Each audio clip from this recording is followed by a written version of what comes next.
अरावली को बचाने के लिए इस लेवल की मास प्रोटेस्ट जरूरी है। Recently supreme court of India ने अरावली का ये डेफिनेशन दिया है कि जो पहाड़ियां 100 मीटर या उससे ऊपर होंगी वही अरावली रेंज का हिस्सा मानी जाएंगी, विच मीन्स कि बाकी हिस्सों में कंस्ट्रक्शन और माइनिंग अलाउड होगी।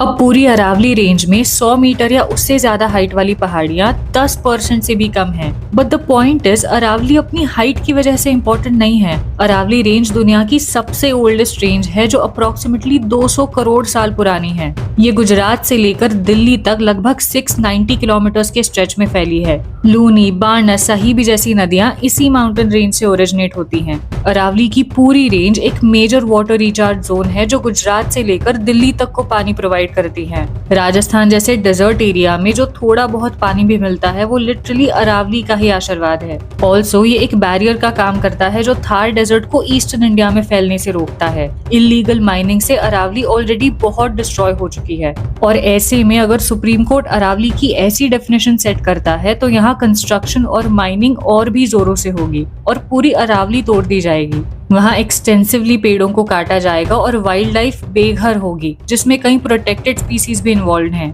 इन पहाड़ों का टूटना गुजरात से लेकर दिल्ली तक जमीन को पूरी तरह सुखा देगा। थार डेजर्ट ईस्टर्न इंडिया में फैल जाएगा, हीट बढ़ जाएगी और फ्रीक्वेंटली धूल और मिट्टी की आंधियां आती रहेंगी और AQI इतना खराब होगा कि वहाँ रहना हम इमेजिन भी नहीं कर सकते। People will rapidly start to migrate out of that area, which will bring its own set of problems for other cities। और इसलिए सुप्रीम कोर्ट को अरावली की इस डेफिनेशन को बदलना होगा और हमें अरावली के हर कतरे को प्रोटेक्ट करना होगा।